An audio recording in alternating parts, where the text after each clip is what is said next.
नमस्कार दोस्तों and welcome back to my channel जहां आपको मिलता है सिर्फ और सिर्फ एंटरटेनमेंट। और आज मैं लाया हूं ब्लड हंट का 3rd इशू। तो यार वीडियो पे नए हो तो वीडियो को लाइक कर देना और चैनल को सब्सक्राइब कर देना। और साथ ही मेरे चैनल पर ज्वाइन बटन स्टार्ट हो गया है तो आप वहां से भी ज्वाइन कर सकते हो। और उसी के साथ अब आप मुझसे व्हाट्सएप पर भी जुड़ सकते हो जिसका लिंक मैं आपको डिस्क्रिप्शन में दे दूंगा। तो यार अब तक आपने देखा कि ब्लेड के कारण वैम्पायर्स ने अर्थ पर इन्वेजन किया है और तब वो अपनी बेटी ब्लड लाइन को लाने के लिए ब्लड कोवेन को भेजता है। लेकिन तभी बीच में एवेंजर्स आते हैं और मेग्रिम को मार डालते हैं, इसलिए ब्लड कोवेन को वहां से भागना पड़ता है। उसके बाद ब्लड लाइन, ड्रैकुला और एवेंजर्स मिलके डॉक्टर स्ट्रेंज के पास आते हैं, जहां पर आते ही उन्हें पता चलता है कि ब्लेड ने माइल्स को भी सीक्रेटली वैम्पायर बना दिया है। तो अब आगे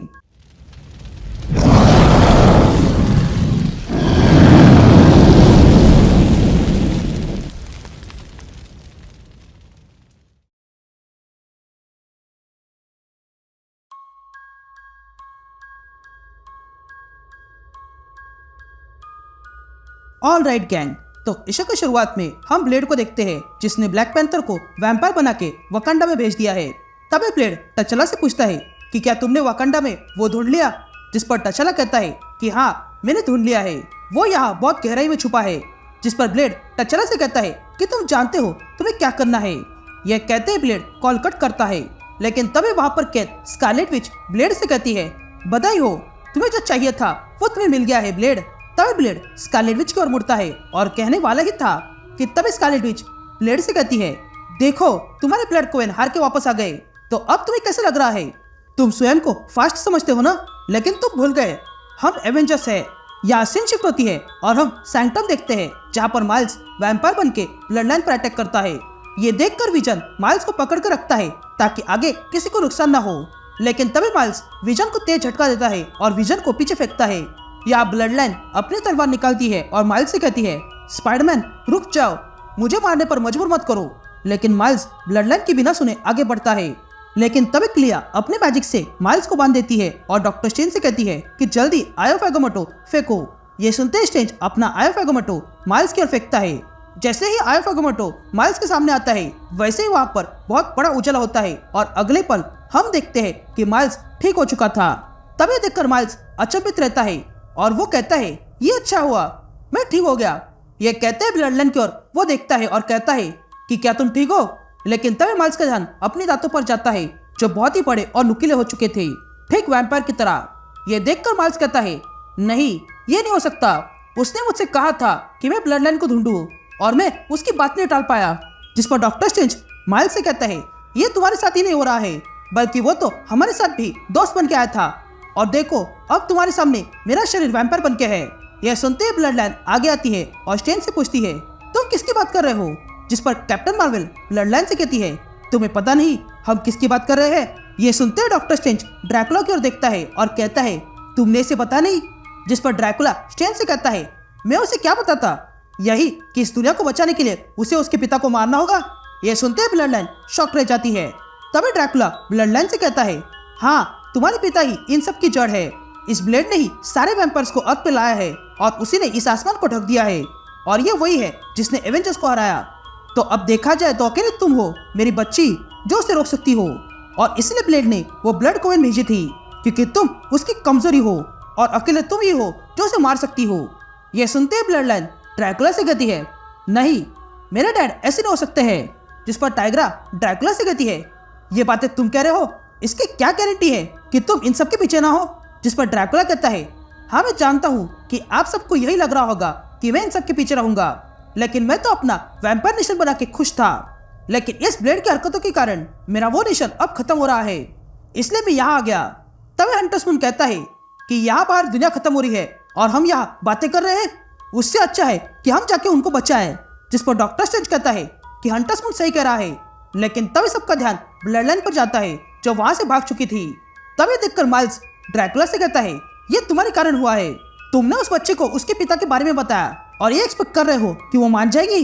जिस पर ड्रैकुला माइल्स से कहता है मुझे भाषण मत दो स्पाइडरमैन। ये कहते हैं स्पाइडरमैन और ड्रैकुला ब्लड लाइन को अलग अलग ढूंढने निकलते हैं। यहाँ डॉक्टर स्ट्रेंज उन्हें रोकता है, लेकिन तब तक वे दोनों जा चुके थे। तभी क्लिया डॉक्टर स्ट्रेंज को रोकती है और कहती है उन्हें जाने दो, हमारे पास टाइम नहीं है। जिस पर स्ट्रेंज क्लिया से कहता है हाँ तुमने सही कहा, मुझे इस डार्क होल के बारे में जानना होगा और इसलिए मुझे किसी की मदद चाहिए। ये सुनते ही टाइग्रा कहती है कि हमारे मिडनाइट मिशन के पास इन वैम्पायर्स की सेना को रोकने के लिए एक प्लान है जिसके लिए थोड़ा टाइम जाएगा, लेकिन एक बार वो एग्जीक्यूट हो गया तो इन वैम्पायर्स की शामत आ जाएगी। जिस पर हंटर्स मून कहता है, हाँ हमारे पास एक ऐसी आर्मी है जो ना ही मर सकती है और ना ही उन्हें वैम्पायर बनाया जा सकता है, पर उसके लिए हमें एक और बंदे की आवश्यकता होगी और इसलिए हम उसे लाने जा रहे हैं। यह सुनते ही कैप्टन मार्वल कहती है कि अगर ऐसा है तो अब ब्लेड और ब्लड कोई नहीं बचे हैं जिनके साथ हमें निपटना होगा, पर वो इम्पॉसिबल सिटी में बैठा हुआ है और उसके पास थॉर, वांडा और टचेला भी है, तो हम उस तक कैसे पहुंचेंगे? जिस पर सैम कहता है कि हमें कुछ ऐसा करना होगा जिससे कि हम उस तक नहीं बल्कि वो हम तक पहुंचे। तभी हंटर्स मून क्लियर से कहता है कि तुम हमें अपने मैजिक से उस जगह पर पहुंचा दो जहां हमें जाना है।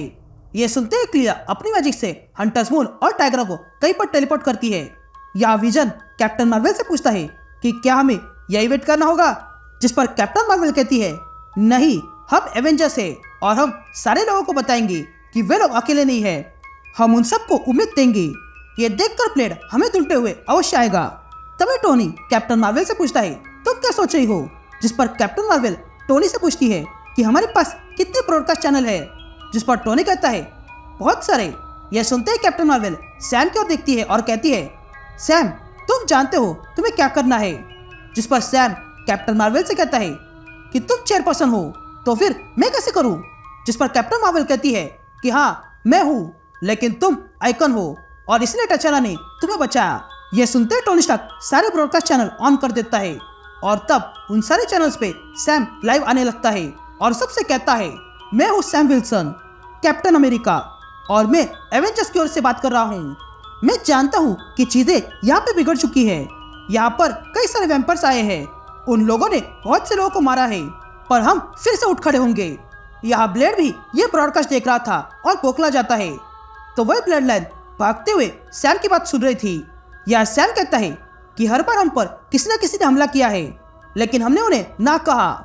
जब कोटाटी ने हमला किया तब हमने ना कहा, जब नल ने हमला किया तब हमने ना कहा, जब हाइड्रा ने हमला किया तब भी हमने ना कहा, और थॉर जब गैलेक्टस ने हमला किया तब भी हमने ना कहा। या हम हंटर्स मून और टाइग्रा को देखते हैं जो एसगार्ड आ गए थे, तो वही स्टेज और क्लियर लेटवेरे आ जाते हैं। या वकांडा में ब्लैक पैंथर सैम की बात सुन रहा था और खुश होता है।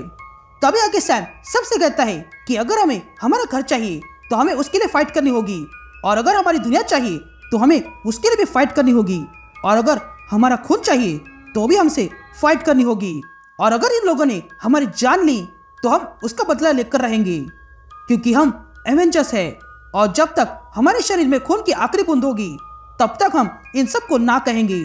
ये कहते ही सैम ब्रॉडकास्ट कट कर देता है। तभी कैप्टन मार्वल कहती है, ये बढ़िया था। जिस पर सैम कहता है, हाँ ये बातें मैंने और टचेला ने मिलकर इम्पॉसिबल सिटी से कही थी, तो मैं उम्मीद करता हूँ कि वो सुन रहा होगा। तभी कैप्टन मार्वल आसमान में देखती है और कहती है, मैं ब्लेड को जानती हूँ, अभी जो वो कर रहा है उससे तो लगता है कि ब्लेड अपने होश में नहीं है, हो ना हो ये ब्लेड के अंदर कोई और है। यहाँ ब्लेड ये सुन के क्रोधित होता है और तब वो ब्लैक पैंथर को कांटेक्ट करता है और कहता है, प्लान बदल चुका है, अब मास ट्रांसलोकेशन को रिटारगेट करो, क्योंकि तुम्हारे दोस्त साथ बैठने वाले नहीं है, उन्हें जो डाव खेलना था वो खेल चुके हैं, अब मेरी बारी है। यह सुनते ही ब्लेड ब्लड कोवेन को इकट्ठा करता है और तब ब्लेड एक मशीन को पुराने एटलांटिस से बाहर लाता है जो आसमान से सीधा जमीन पर आता है। तभी ब्लेड कहता है कि अब मेरा कहर इस दुनिया पर बरसेगा, क्योंकि आज मेरा अनमोल तोहफा इस धरती पर आने वाला है जिसने सालों से आसमान नहीं देखा है। ये कहते हम वो मशीन देखते हैं जो आसमान से नीचे आती है, और वो मशीन कोई और नहीं बल्कि टेम्पल ऑफ फर्स्ट प्लाज्मा ही है। And that's it. ये इशू यही कंटिन्यू होता है।